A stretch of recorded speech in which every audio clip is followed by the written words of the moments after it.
Hi, this is Houshang. It's January 11th, 2015. What you see in front of you is a transcript of a court hearing, immigration court hearing that I went to in October of 1980.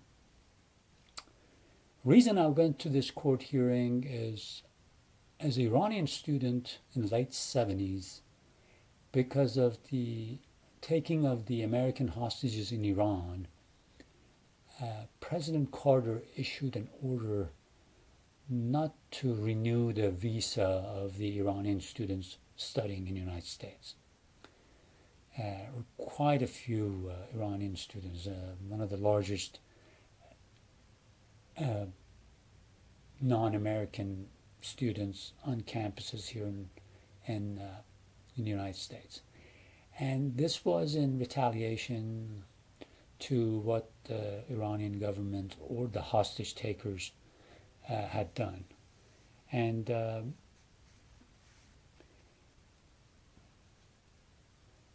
I was in the middle of a difficult relationship here, and I decided that maybe if I move away and change the scenery, uh, maybe things will sort themselves out, and I'll be in a better place in a year or two. Uh, and it worked out that when I talked to my oldest brother, who was living in England at the time, he encouraged me to go to Arizona, where my cousins had just moved to. And unfortunately, I took that advice. I say unfortunately, looking at what happened immediately, but in the long run, I felt like it was just a fortunate thing to do, is how things have unfolded. So I went there, sent in my student visa to let the immigration know of my transfer and renew my visa, and that got entangled with the time frame I was speaking of the student visas not being renewed. I received a letter in the mail sometime early 1980 that I am to be voluntarily deported. And I decided to go to a hearing, and this is the transcript of that hearing that you see. Under the circumstances, number one, I was not wise enough, or I did not make the right decision not to take an attorney with me. I thought maybe they'll see the papers and they'll decide, well, this guy has nothing to do with all that nonsense that's going on in Iran. I'll just go my merry way, but that wasn't the case. They did what the quote-unquote law told them to do, and I was given, let's say, till late November 1980 to leave. So I appealed my case, and I'll skip the next 5 years in detail. It's just that I got married in 82, I applied for residency, and when my son was born in 84, we were struggling to get a way of getting the paperwork where at least we can travel overseas, maybe to England, so that part of my family can see my son. And that never came to happen. So I'll give you the details later on, but let me go to... I was given a number that started with A. It's an 8-digit number. I'm just showing you the first 3 digits. And I just became a file, actually. Not a human being, but a file.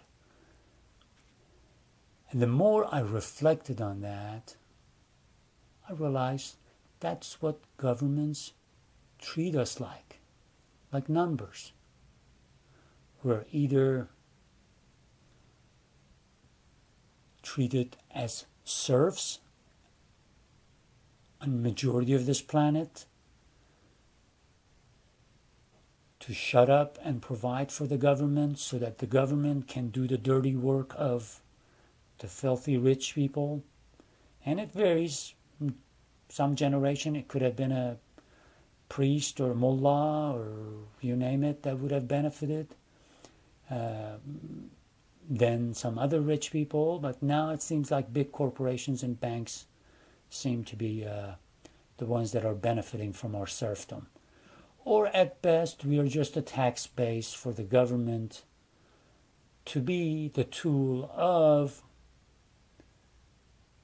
the authorities, the banks, the priests, the mullahs.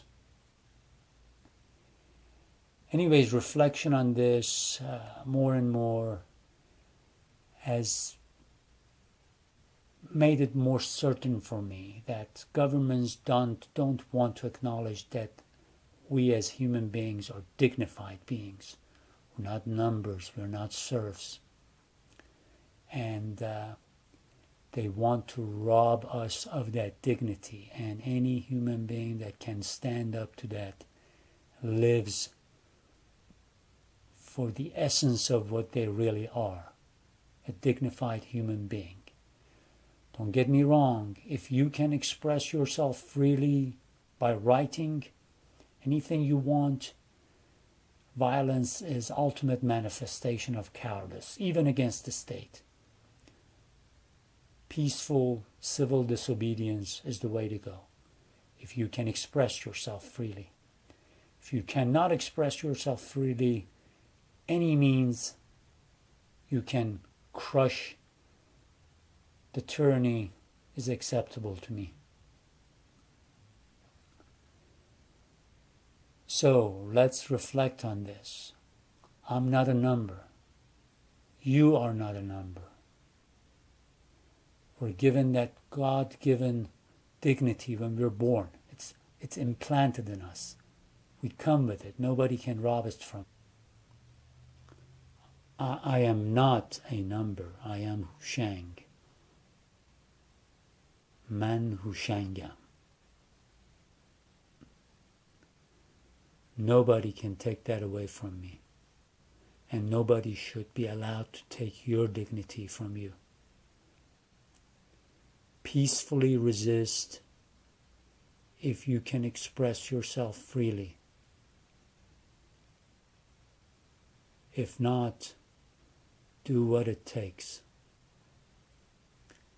The age of mullah, the age of mufti, the age of priestcraft, the age of rabbi craft, and the age of big robbers and big banks, big corporations